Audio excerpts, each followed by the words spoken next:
because it's, you know, it's plato plomo. You know, for the most part, that's the choice they're given.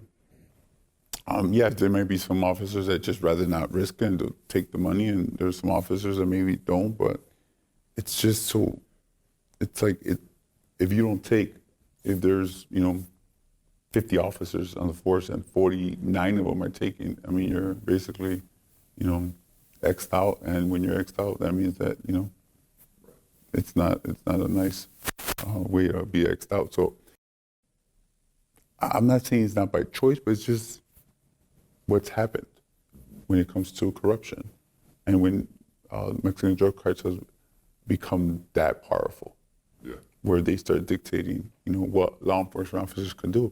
I mean, you know, me being part of the organization, they would order the federal police or order, you know, military not to patrol certain areas because they're going to have a party.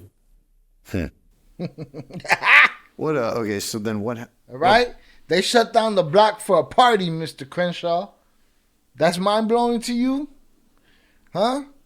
They snatched up Chapo's son and they shut down the city until they got him back. Who do you think you're fighting here? He's downplaying his target. This guy is acting like, I mean, you didn't get debriefed? Nobody told you what was going on out there, that they shut the whole country down strategically if they have to? They didn't tell you that P&J got snatched up by national police and Metro shut a whole neighborhood down, a whole city down, and got them back? Like, what are you talking about? What? Okay, so then what led to that moment then where you actually started interacting with what was it, DEA or? Well, you know, for the most part, as I was maturing, I was still young. I started at 17. I ended that part of my life at 27. So I had lived quite a life already, and you know, my children were getting older, and I think, you know, my wife is the daughter of a police officer, and not a corrupt one, and I think her input in my life for sure, of wanting more and what type of life I was going to live. That was absolutely my first thought when I found out that both women came from, I'll tell you the truth, my first initial instinct was that they were both dirty cops. But from my understanding, they were both clean as a whistle, man. Just blue-collar guys trying to feed their families. Also in the chat said U.S. government is the biggest cartel. Absolute facts. 100%. This guy needs to get it together because he seems clueless. And how long is he going to fight this battle? What happens when he's fighting it on American territory? With these borders as loose as they are, how many soldiers they don't have here? You know, I won't say the letters. We all know the letters, but my understanding, I'm hearing that there's cars running around Chicago with certain cartel insignia on their license plates. So this guy better get a clue right here or bow out and deal with some other policy because he sounds clueless. Had an effect on me where I did feel many times where I didn't have a way out. Like, this is going to be my life. And I sure would look for it. And I say this, I'm not sure if you're spiritual or not, but I feel like I had an epiphany where I woke up in the middle of the night one day and I felt I had the answer. Was that cooperate. And the hardest part about me thinking I could change my life was that I had to get rid of even family members, right? Mm-hmm. That was my life. It was the hardest thing because you always live with this, like you're indebted to, you know, those people around you. And I felt like cooperating would make people be mad and just like run away. And I felt like it could all work out for my family and, you know, for me to have a chance, because I didn't want my kids to grow up like I did. Seeing what I'd seen or just being in those environments. And I felt like I was going to risk my life to do something positive. I don't remember having fear, but I did cooperate. My brother and I cooperated undercover with U.S. authorities for 7 months against the deadliest drug lords in the world. What did it result in? Did it result in some takedowns? Well, see, he doesn't care about what Jay just alluded to. Jay just alluded to, I worked undercover for your America for 7 months. undercover in Mexico with the coldest killers in the world. And dude said, what came of all this? Because that guy doesn't care. It's bottom line with Buddy. He don't think in betweens. Adrian Torres says, look at Jay looking nice and spiffy with that suit on. Boy, cool ass dude. What's up, y'all? He bought that suit with that buried money y'all be talking about. That's what we talking about over here. Jay said he already been to Congress. Where was this guy at? He must have missed that meeting. No. This is the same day as that meeting. That's my point. Even with that meeting coming that they did already by the time they did this interview, it's like the dude don't know nothing. They already had the meeting. So the day before the meeting, you didn't do a little research. It'd be different if he was just a senator, right? Or a congressman. But he's not that.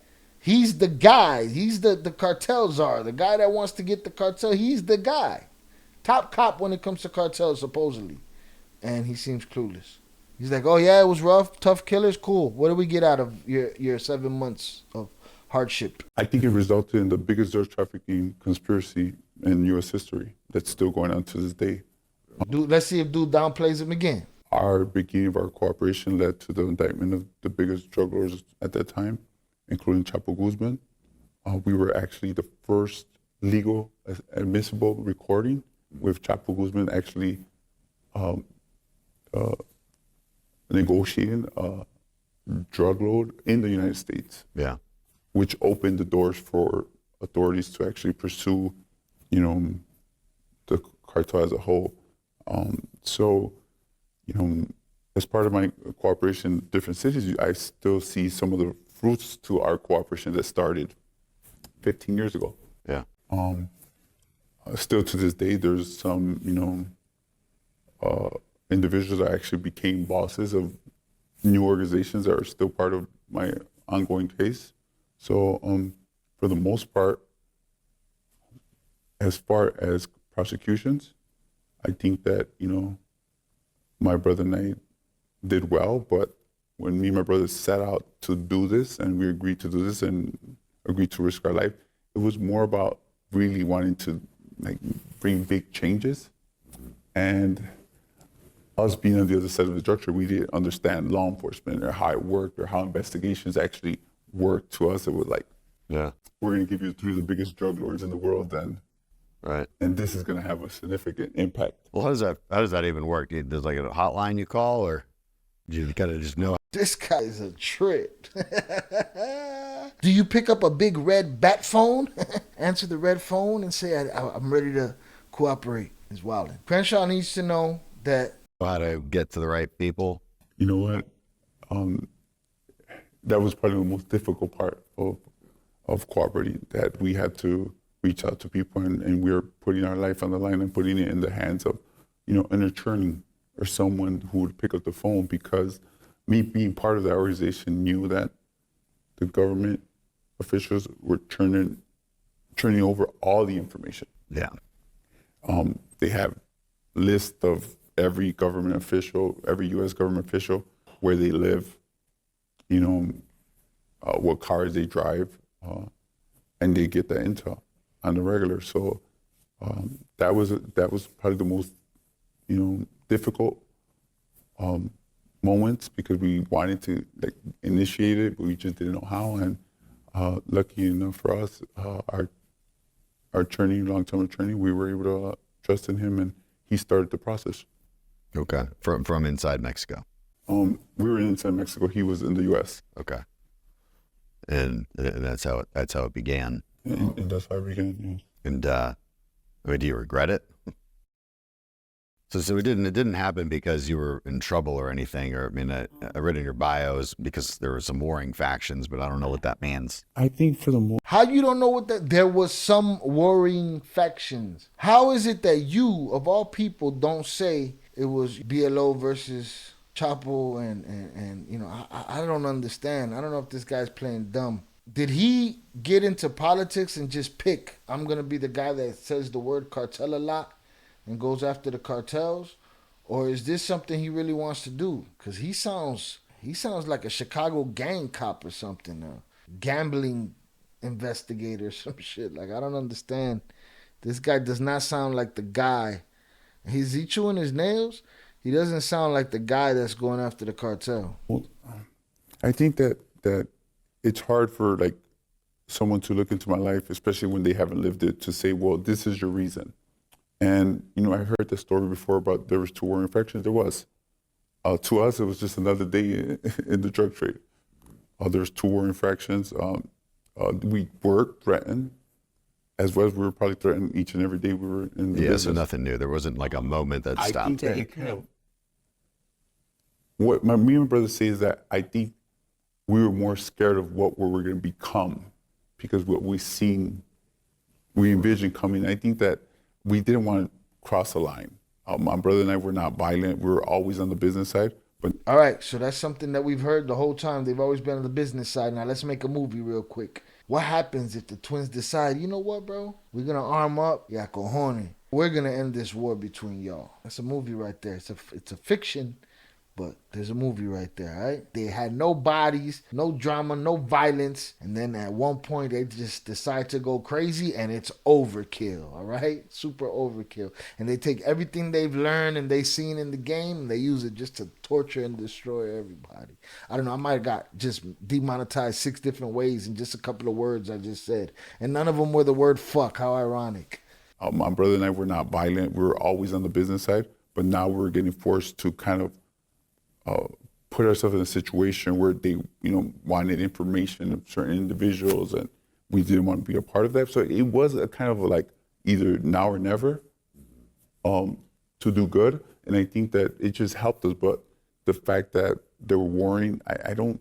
That had nothing to do with it. It was, yeah. I just read it in your bio. Yeah, I think as a drug trafficker, so like me putting myself back in that life, to me, it was like, okay, pick a side and wake up and then see what happens tomorrow. But I think us at that time, just to paint a clear picture. You see that? He said that decision was that easy. They feel like they were under threat and under duress the whole time. You know what I'm saying? So, all right, we got to pick. Cool, we'll pick, and then we go from there. See what happens. 2 of the biggest Mexican drug cartels were warring for each other, which we had a business relationship with, a close business relationship with, where we had individuals from both sides around us on a daily basis. Both cartels warned us about doing business with the other, but for the most part, we did have this like unique relationship where, they would try to be nice to us, but at the same time, we're working undercover with the federal government. Yeah. So what is some of the most heinous violence you saw them commit? I mean, my understanding is, if we're talking mid-2000s, is when violence really, really escalated. Yeah. I mean, and it became almost like this cult-like, the worship of the occult sort of violence. I mean, beheadings and just the most. He did worship of the occult. What the occult got to do with it? Just a scary word that Americans don't like to hear. Heinous stuff possible. yes, I think it was right when it first started. We kind of witnessed it because at that time it was the Zetas, right, who were basically, it was different for drug trafficking organizations that were like ruthless. And as a matter of fact, that childhood home where my parents actually, town where they were from, where we had ranches and homes, they basically took them over, killed a lot of innocent people. We had to actually flee at that time. The violence was just, it started right around, at our peak. And, for the most part, we were more like, business part where we would stay away, but I remember seeing, going to see Chapo and seeing a skinless man tied up to a tree. What did he do to deserve that? Who knows? I didn't ask. What did he do to deserve that? I didn't ask. I didn't ask, but Was he dead or was he still alive? he was still alive. And he was tied to a tree where he was tight heart with a chain where he was just kind of like hanging over. That's always difficult. I mean, Skinless. I mean, they'd skinned him. skinless. And again, for my brother and I, we were not ever in that part of the organization. Like, we were more on the, business. Yeah, but you could have ended up on that side of the argument on that side of the organization. That's a crazy thought. Business side, so I think it's two different worlds. So even for us, it was, you know. Because what does it take to be part? You were never part of the Sinaloa cartel. You know, you're a distributor. Well, And that's how it kind of works, right? There's all these people who have like you mentioned earlier, some guy has a motorcycle and he offers like this is my price. If you want me to, I can do this much. I've got a tunnel. I've got a truck. And how does it? But who's part of the Sinaloa cartel? You know, who are the guys who like get into there? Do they get like a brand or a tattoo or a card or a uniform? And then, who's in charge of skinning the guy to the tree? I mean, how does this?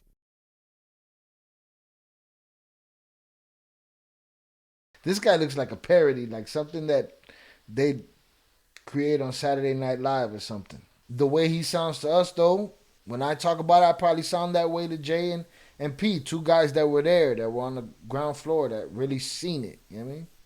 So who knows? Work. well, for my brother and I, But this dude talking about, they got any identifying marks? Are they like the Yakuza? Do they tattoo themselves? Do they get a tattoo? Are they branded? Do they have a business card? Like, come on, bro. Get like a brand or a tattoo or a card or a uniform, and then who's in charge of skinning the guy to the tree? I mean, how does this work? well, for my brother and I, this is probably going to sound like a movie for sure, but there was a sit down where, you know, Mayo and Chapo declared us his people, and from a certain point moving forward, we're going to be protected and, you know, given like certain prices for drugs and open to his distribution line, and as we said, you know, how the tunnels work. But it was kind of like a sit down, you know, so it was like a sit down kind of a meeting where they basically laid down the rules. From now on, you're going to work with us and just with us, and, you know, these are our enemies, and you're part of, you know, of our group. And yeah, but I think there's me being at that, I was in a unique space where I was able to be with some of the biggest drug lords and the people right under them. But I want to tell you, it consists of each organization maybe having 10, 12 major people, and then after that, each of them have their network, which kind of they all work collectively together. But a lot there's of people who say they're part of the cartel. Right. He wants them to give him the. Do you have a list? Is there a list of who does this? You know, it's not. It's thousands upon thousands of people. Once you get down to them soldiers and lookouts and runners, it's a whole different game. Never even knew probably the fifth person, you know, in command, you know, down the line. So it's not everyone that's actually, you know, has a relationship or is actually tied into it. It works more like I had mentioned, like subcontractors that work with the cartel. I mean, it seems like a lot of these, even the heads of the cartels, you know, it depends on which one, right? But you mentioned Mayo, who's just been free forever, and we talk about Chapo, who's operated pretty freely for a long time until recently, of course. But for the most part, I look at a lot of these kingpins, and I've been to Mexico City, and I've looked at the lists of most wanted, and lists. These guys they're changing houses every day. They're moving all over the place all the time, which tells me that they're not free. You know, which tells me that they are scared of actually being captured. We're only free here in Merc. Because they're constantly moving. They're not just living in the high life, you know, like Pablo Escobar in his jail in the Colombian mountains. So it got me thinking, like, what is the point of this? This life sounds like it sucks. You can't even spend the money that you have. I mean, you can. It's a dream that you're going to be the guy that's able to hold on to it all at the end. I was watching the third season of Narcos on Netflix, the Colombian one, where they were following the Cali Cartel. The Cali Cartel was about to make a deal with the government to get out of the game. To me, that's foolishness. These are grown men that were smart enough to build these empires, right? But they were naive enough to think that they would ever have a government-sponsored freedom, like getting out of the game and just being done with it. Like, that's foolishness. That's pie in the sky. That's you just wishing on a prayer. And that's just to show you that these giants, these people that we look at as giants, they are not immune to feeling so little that they have to reach for the pie in the sky that we all around them know isn't going to work. They have to believe it because it's their only choice. It's their only opportunity that they can see. These guys ain't smarter than everybody. They just had their opportunities or whatever, and it is what it is. But to believe that the government is just going to do a solid for you, good luck. But like, not really. I mean, you're making 100 So it's million. pie in the sky. It's what he's saying. He's saying, oh, you never get to hold the money, but everybody does it in hopes that they're going to hold it. And most of them have the idea in their head, hey, man, this is going to either end good or bad.